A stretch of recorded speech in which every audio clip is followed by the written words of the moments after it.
and spend as much time with them. I would tell you another massive turning point was I had told my kids, because I played college football, I said, if either one of you ever want to play football, even though I'm not pushing you to, but if you ever want to play football, your first season, I'll coach you. And I'd said this long before this downfall. So I had much more time on my hands at that point. But of course, in 2005, in August of 2005, my son, right when I started my new company and started to build a plan for the future, my older son said, Dad, I want to play football at NYO, which is, a youth organization in Buckhead. And so I said, oh my gosh, if there's ever a time I don't have the margin or the capacity to be a coach. I had never coached, Little League football in my life. I didn't even know what all was involved or this program or anything. So I paused when he asked me about that. And, maybe 30 seconds later, I said, a commitment's a commitment. I'll do it, and he jumped up and down and said, okay, well, I know the coaches are supposed to be there like tomorrow night to start drafting their teams. And I'm like, okay, here we go. So I went over and got some of the other dads, coaches there to show me the ropes. And it was 8-year-old football. It was serious. These guys were serious about this. It was much more serious than I thought it would be. So I drafted my team. I got some help. And then, we had 2 practices a week and a game, or we had 3 nights of the week committed to football, either with a game or practices. And, I would go to work every day. I had my new company with 1 assistant. And it was just me and her. That was it. I would go to work every day, and then I'd have to leave at like 3:30 to go over to the fields, 3:30 or 4 to get ready for practice. And I'm in a panic mode every day because I don't have any clients yet. And I'm starting this company with no revenues, and I have no business leaving the office to go coach a Little League football practice. I have no business leaving. Like, I am in desperation mode. I need to work more than 24 hours a day to kind of get this thing going. And I'm still enjoying the Residence Inn every day, and all this is still going on. So I would drive over to the local coffee shop, run in there in my suit, change into my coaching clothes, drive over to the field, throw out the blocking dummies and the equipment, throw it down the hill on the field and run down there with just my brain going a million miles an hour about how I don't need to be here because I need to be working. And then as soon as those kids would get out on the field and I would get engaged in coaching them,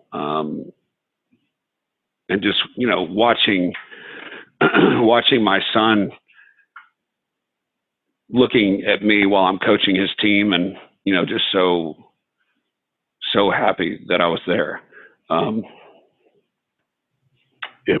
It was a really, really huge turning point for me because the 2 or 3 hours that I was out there coaching, I didn't think about anything but coaching. And I don't know that there's anything else on this earth that I could have gone and done that would have taken that stress off of my brain for 2 or 3 hours. I don't think anything else would have done it. And so what started off as a huge burden that I felt like I had no business. I did not have the privilege, the margin, the time. I had nothing. I had no reason to be going to do this coaching, and it was a detriment to this business that I was supposed to be building. It turned out to be maybe one of the things that saved me. Because the clarity that I had, the peace of mind that I had when I would leave that practice, I would enjoy it so much, and I would get this just sense of peace. And I would leave practice after having not thought about no clients, no revenues. I hadn't thought about any of that for 2 or 3 hours. I would drive home from practice, and I would just for a few minutes, I would think somehow this is going to be okay. Like, the stress was gone. And of course, by the time I woke up the next morning, it was all back, but it was the only thing that it was worth $5,000 an hour of therapy. It was just, and the bond and we ended up going undefeated that season, and we lost in the championship. But we had it was just an amazing, it was the highlight of my life at that time.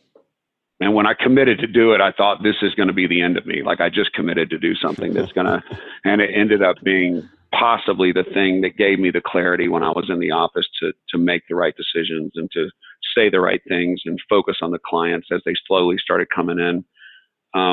So I think, two massive things happened. I quit trying to relive the past and started focusing on what the future was going to be.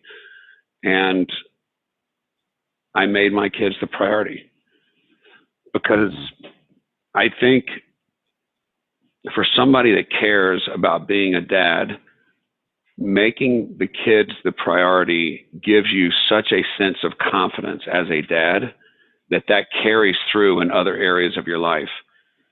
And, when you don't feel like you're doing a good job as a dad and you feel like you're letting them down or letting yourself down, that carries through into other areas of your life as well. And it deteriorates your confidence in business and in other relationships when you don't feel like you're doing what you're supposed to be doing as a father. So I think making them the priority is one of the key essentials to someone that cares about their role as a father, because it will carry through into other areas. And I think there's some dads out there that, it was my company, even though it was suffering and, had 2 employees and no revenues, I could set the hours that I wanted to.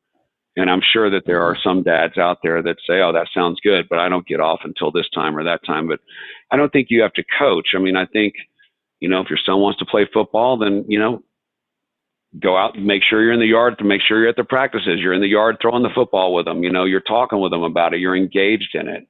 I don't think it has to be putting yourself as the head coach if you can't live up to your other responsibilities. But I just think them knowing and you knowing that they are the priority allows you to be more confident and stronger and more healthy in other areas if your children are a priority to you.